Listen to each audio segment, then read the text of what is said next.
And we're back. You know, Senator, there's just so much is going on, and I'm so grateful to have you with us, and I'm just keep saying it because you have really been enlightening me greatly today. And before we get started, I want to take a moment just to reflect back on one of the great warriors of the movement, John Lewis, just transitioned just a few weeks ago, a month or so ago. And tell me your relationship with him and some of the things and interactions that you've had with him. John was just a remarkable colleague in the Congress. My first year when I got elected, John Carney called me up and he said, "You have got to go on this annual congressional civil rights pilgrimage." I said, "Yeah, what are you talking about?" And he said, "There's this amazing group called Faith in Politics, and John helps lead it. And every year they go and spend 3 days, a whole weekend, and they typically visit Birmingham, Montgomery, and Selma. And every year they change it up a little bit, but boy, it's amazing." I went that first year, and I found it just transformational. The chance to spend time with John, going to church together, having dinner together, being on a bus together. There was a small group that year. It wasn't a big anniversary or anything. There were probably 20 members of Congress who went. The total group might have been 40, 50 people. But I'd never been to Selma. We went to Brown Chapel AME, which is where all the marchers gathered before and after Bloody Sunday. We literally marched arm in arm halfway across the Edmund Pettus Bridge, and then John stopped us and then had us kneel and pray and then talk to us about what that moment felt like for him as a young man when they crested the middle of that bridge and he could see this wall of troopers, and then the deputies who were just redneck thugs on horseback with clubs with barbed wire wrapped around it, and what it felt like he and Hosea to recognize that he might die that day, and to still have the courage to just go, okay, and march in. I mean, and then the thing about John in person, to watch him interact with other people and with me, was he was so kind and funny and warm and gracious. And I ended up going on 5 different trips with him. One year we went to Memphis and we visited the motel where Martin Luther King was assassinated. The Lorraine and the museum that's now attached to it. That's incredible. It gave me chills. They've turned into a part of it. You can go up into the balcony from which he was shot, and you can stand on the balcony where he was shot, and the bedroom is as if he's just stepped out. I mean, it was. And we went to the Masonic Lodge, the Masonic Temple, where he gave his, "I've been to the mountaintop, I may not make it to the prime," and we're literally sitting there. Well, that's the Mason Temple Church of God in Christ. Sorry. That's all right. One of the men who was a sanitation worker who was part of the strike and who was there that night and met him, spoke and talked in detail about his experience. Anyway, one year we went to Tuscaloosa. George Wallace's daughter talked about what it was like that day when her dad was standing in the doors and she was a little girl and her mom got her out of there, and how she felt about her father, and how she ultimately reconciled herself with the fact that her father was this horrible, hateful, racist man, but who had a conversion experience late in his life. And she sat on that gym floor next to the daughter of the African-American woman who was trying to get in the door, and the first student. They were talking about the legacy of that moment, of that history, of George Wallace, We went to South Carolina together after the Charleston AME, Mother Emanuel AME church shooting. And then John and I, along with the daughter of Bobby Kennedy, and 2 women who survived the shooting in Charleston, and a small group of members of Congress, we went to South Africa together to meet with some of the leaders of the liberation struggle there to talk about reconciliation, to talk about how do you confront a history of violence and racism and white supremacy here and there, and how do you engage with it and wrestle with it and see it for what it is, and call it out as sin and sinfulness, and yet be able to move through it.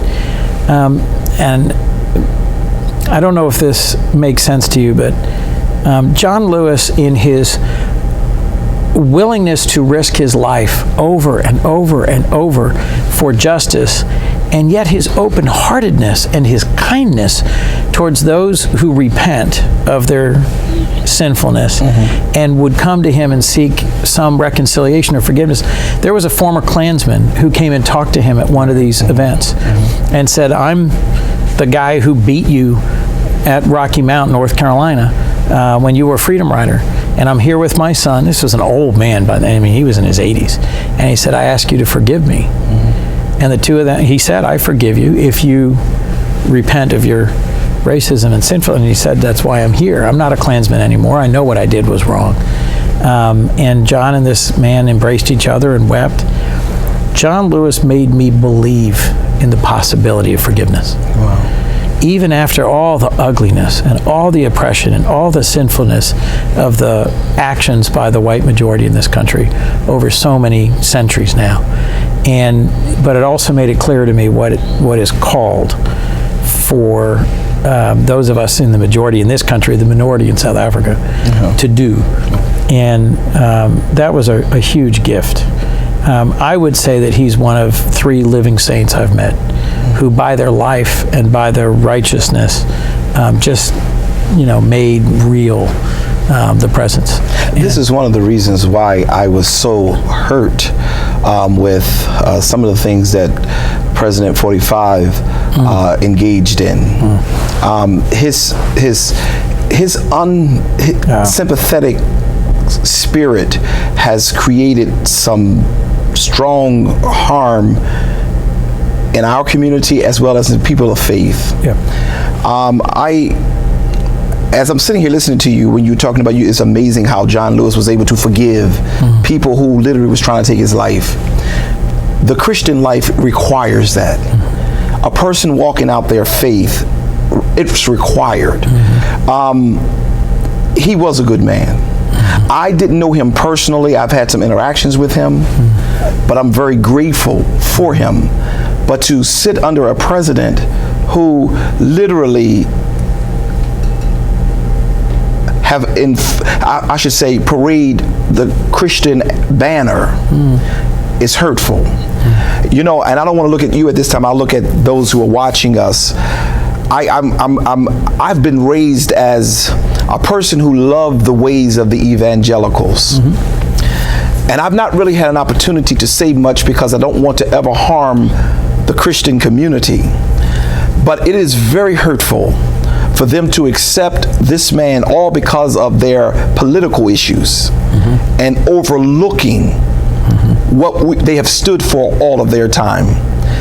We are supposed to be about Christ, not about this political stuff. And for me to hear some of the things they have condoned, embraced, that were totally against the will of the Lord that they serve, is just unbelievable. So I apologize for taking that moment, but for the first time, I'm saying publicly that it's going to be a whole lot of praying for me to ever be able to listen to another evangelical until they repent for what they permitted in this president. I want to go a little bit further. You filled the shoes of Joe Biden, and he was strong with bipartisanship. Are there some things you working on or have worked on in Congress and the Senate that lends itself to bipartisanship? Sure.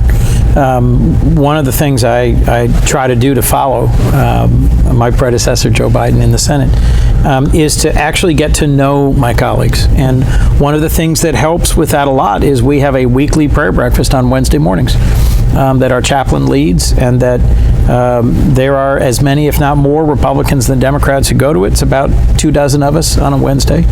It's an hour. It begins with a hymn, with prayer, with sharing of concerns, and then one of us stands up and just gives a witness about the role of faith in your life.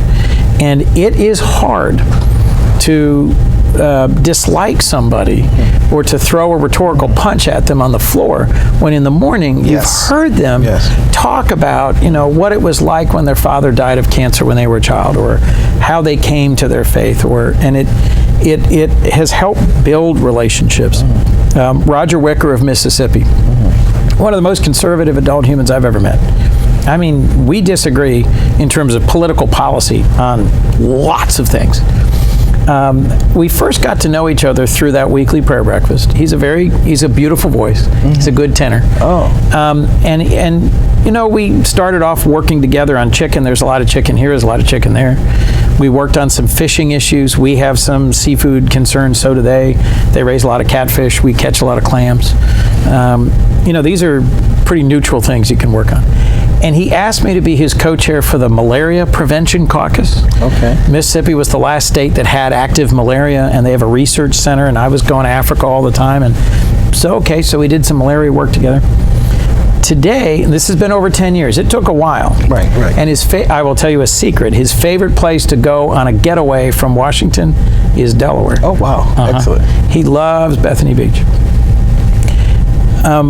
We are the co-sponsors of a bill called Driving for Opportunity. Okay. Right now, it's got a dozen co-sponsors, Republicans and Democrats. It's sponsored by the NAACP, the Legal Defense Fund, the ACLU, but it's also sponsored by the Koch brothers network and by an evangelical prison fellowship. Okay. And it's a simple enough bill. It reverses a federal policy that's part of the war on drugs. It goes back to the 80s and 90s that says if you have an unpaid criminal fine, these are often the result of minor drug offenses, you should have your driver's license taken away. So it's not related to driver safety. It's not because you were a reckless driver or drunk driver. It's you have an unpaid, right? And there's 11 million Americans that have lost their driver's licenses under these circumstances. Why does this matter? If you lose your driver's license, you're going to lose your job. That's right. You're not going to be able to support your family. That's right. We're putting you either further behind. And if you have a suspended license, often that means a police officer is going to, if they pull you over, it's going to turn into an interaction. The police in this environment are recognizing they should be doing fewer traffic stops that are not directly related to public safety. And for all the reasons we know about racist challenges in terms of policing and fairness, right? So that's a bipartisan bill that could pass in this environment. It could be signed by this president. He signed the First Step Act, which was a first step towards rolling back the three strikes bill, reducing mandatory minimums, putting money into, and frankly, that happened because Jared Kushner, the president's son-in-law, his father did federal jail time. And he got a window into, for me, it was the passion that came from my father's prison ministry when I was a child, his volunteering with the prison ministry. It was a bill that, you know, we had Tim Scott and Cory Booker advocating on. We can make bipartisan progress on things that are this big. On the big bill, the Justice in Policing Act, that is very broad and very active, that I call a prophetic bill, it's going to take a lot more before we get a bipartisan path forward on that one. But I try to simultaneously have a pragmatic bill that would impact people's lives that is bipartisan and have a prophetic bill that frankly is going to take a new president for us to make progress on. Yeah, and sometimes the smaller things lead to the larger things. So we are very grateful for even sharing the smaller ones. But again, as you continue to work in Congress, you want to go forward. Are there some social issues that maybe we need to talk about while we're having our coffee this morning? Because, you know, I'm not that politician, I'm more the preacher, but today we want them to see the total Chris Coons. So there are some social issues that maybe we want to just tackle real quick. Well, I mean, I'll go back to the previous point I made. I did a TV interview the other day where I got asked, well, you know, what are the religious issues in this election?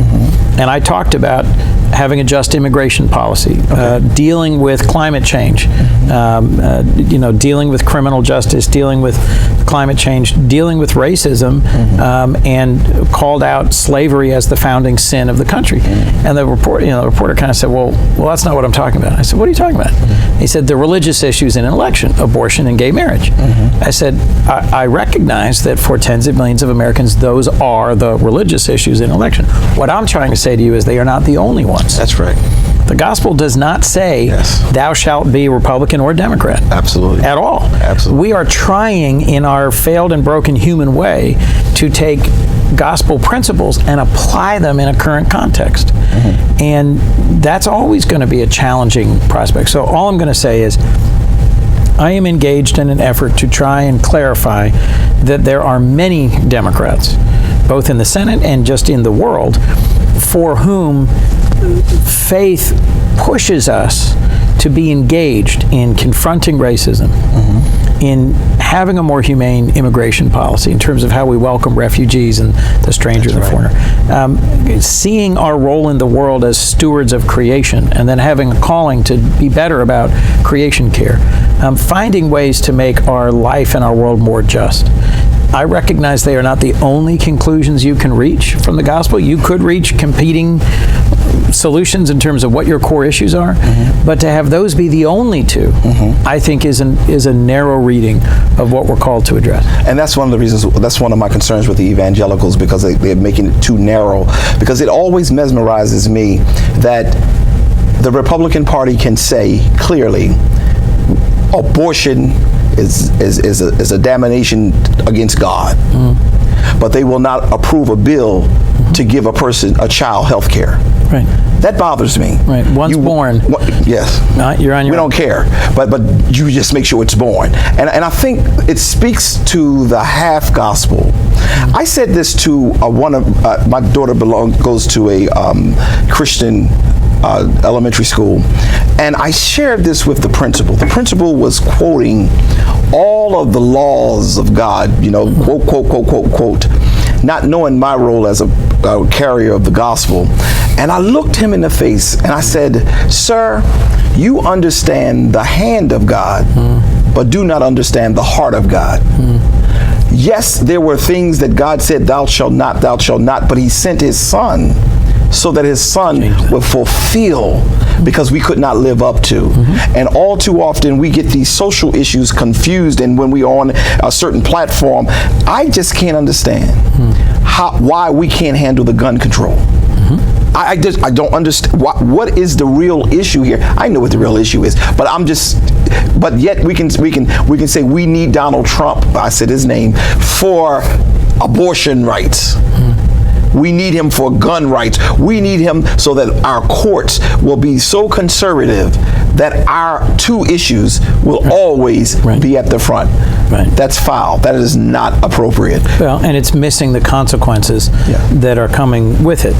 If you look at the regulatory agenda of the Trump federal judiciary and federal government, they are rolling back protections, case law and regulations that got built up over decades to provide for clean water and clean air. Most Americans go, yeah, okay, whatever.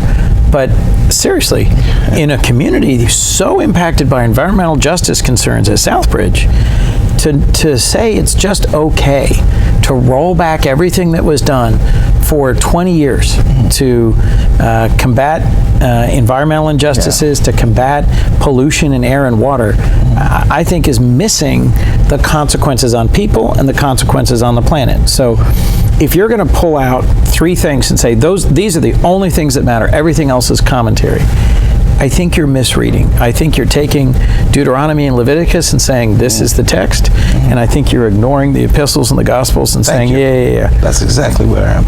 Yes.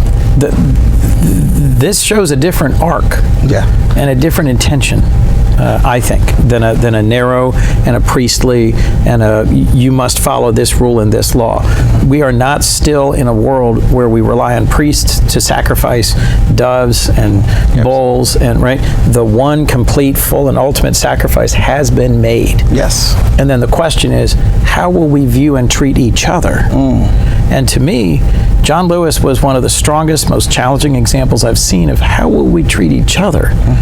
And if you were comfortable living in and working in a society where there were signs on the doors that said whites only, coloreds only, for schools and for hospitals, and you were okay with that, and you called yourself a Christian as a white person, you are not reading the Gospels on at all. Yes. And to suggest that resolving that and addressing it isn't the number one faith issue means you're just not dealing with where we really are. Or you have just become so political that you don't really care about the gospel. I was out in Hockessin a week or 2 weeks ago, where we were celebrating the stabilization and the preservation of one of the schools that was a segregated school in Delaware. This is not in history books. And there were a dozen folks who'd gone to school in that school. This was an apartheid state. This was a state with legal segregation within living memory of people who are still walking around. So this isn't something that happened 200 years ago. No. This isn't something that's absent and remote. This is something, the consequences of which is right here today. So I don't think it's a really tough interpretive leap to see the gospel in that light. And to the point you made earlier about evangelicals, I do think I have had a number of conversations with evangelical pastors who are white evangelicals and debated this exact thing and said, this is the time for you to say, we see racism as sin, not just as how things used to be. It's sinful. It disrespects creation. It treats each other as some are more and less a child of God. And you've got to confront that. If you don't confront that, then I have a hard time with. We should all approach judging each other with humility. Yes. As I look at Republican colleagues, and I am filled with, it is a challenge for me to understand how they can support certain policies. I try to have humility about that. I try to never say, well, I know that person's not a Christian. That's not my place to do. Right? When politicians go after each other over, you don't really read, you don't really, that's not mine to do. But the consequences of others, the policies that you support, the way it impacts real people, their children, their families, that I'm much more comfortable saying, what are you doing? Absolutely. Well, then I might as well ask this question because it's interesting.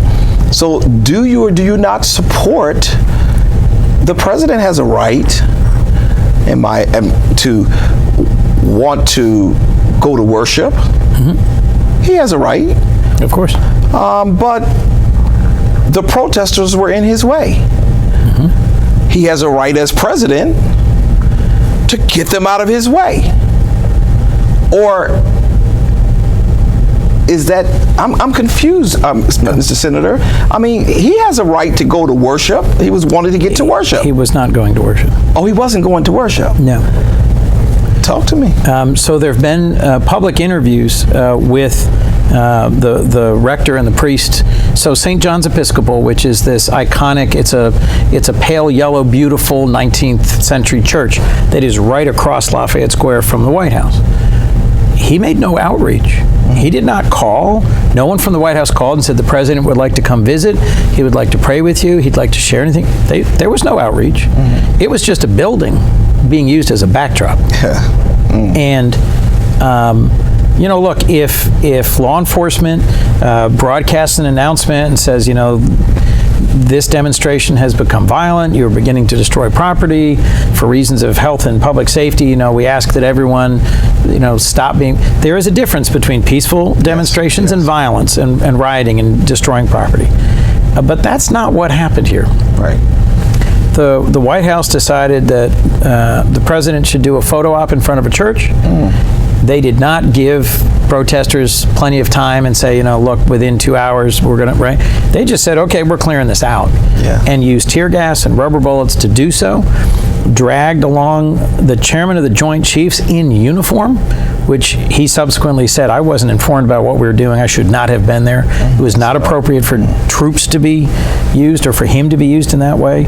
Former Secretary of Defense Jim Mattis, a 4-star decorated Marine Corps general, wrote a blistering essay afterwards that I think is worth reading. If President Trump, our president, chooses to go to church and to worship, to kneel, to read, of course, I welcome that. I have literally prayed with and for President Trump with him on 2 occasions at the National Prayer Breakfast. And I pray for him every time I pray because we are called to pray for our leaders. And that is not just running down a list of the names of, so-and-so, so-and-so, so. That means you have to hold them in your heart and wish for them a connection to God and an open-heartedness. Now, I'll remind you, I think for him to fully have his heart open would also mean to confront.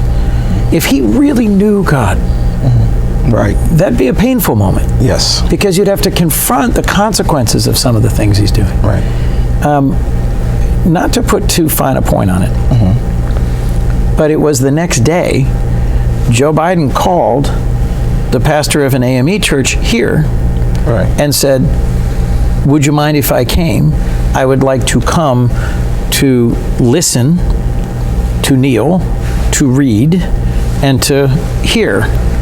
That's a very different terms on which to come to a church. Right. To the point you made earlier about a funeral that was here. Yes. If you're elected, you should treat places of worship not as backdrops. Absolutely. But as places of worship. If you're at a funeral, if you're at a religious service, if you're at a gathering, I think you ought to have a certain humility about the context. Absolutely. We're running out of time, so what I want to do real quick. No, I've enjoyed this conversation. I'm going on. But before we go, I want to give you're our friend here at Ezion Fair. You're my friend as pastor of this church, and those who follow me. I want to give you a chance to share with us. You're running for your seat again, re-election. Yep. Please, at this time, share with those to support you in whatever way you want to share it. Well, thank you. I'd be grateful to anyone who is watching or listening. I'd appreciate your prayers. Yes. I'd appreciate you holding me in your heart as someone who has hard decisions to make all the time and recognizes I do not always make them right or well. And that just as you also have a walk that is at times clear and strong and purposeful, and at other times things that are human get in the way, I'd be grateful for your holding me in prayer. If it seems to you that I am the kind of person who would represent you well, who would fight for Delaware, fight for Southbridge, fight for in every way the concerns of those who maybe don't feel represented in the current environment, I'd appreciate your vote, and I'd be grateful for a chance to represent you again. The Senate is a remarkable institution. It is at the moment badly broken. We do not hear each other and see each other as much as we should. And I am in the minority. That limits how much I can actually get done, but it also forces me to work across the aisle if I want any bill that I write to become law. And I think I have done as well as anyone could have in the time that I've been there, both when President Obama and Vice President Biden were in leadership and with President Trump. I've got dozens of bills that have become law. I've got dozens more that are not yet law. Okay. And more than anything, what brings me joy in my service is the 5 people in my office who answer constituent concerns. I don't want to go before I say our office number is 573-6345.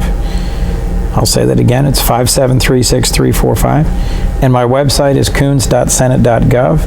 And whether it is an issue with Medicare or Medicaid, with veterans benefits, with immigration, with housing, anything that touches Social Security, anything that touches on the federal government, we delight in having the chance to go fight for you. That, at the end of the day, it's not going to be the signing pen from the president and the bill on the wall that is the measure of whether I've done my job well. It's thousands of cases of individuals who couldn't get their disability check, who couldn't get the permission to bury their late husband in the veterans cemetery, who couldn't get clarity about why they're not getting their Medicaid benefit. That's what makes this worth doing. Thank you so very much. And I want to say, as the trusted pastor who has certainly served you well, that I want to see this giant return to the Senate, and I hope and trust that you would take his words. I vouch for him. He has been a friend. He did not show up just this time. As a matter of fact, we engaged him to come and have this cup of coffee with us. We believe in him. We strongly support him, and we're asking all of you, whether you be Ezion Fair or the community, whether you're on Facebook, YouTube, wherever you are, support my friend, our Senator, Chris Coons. God bless you.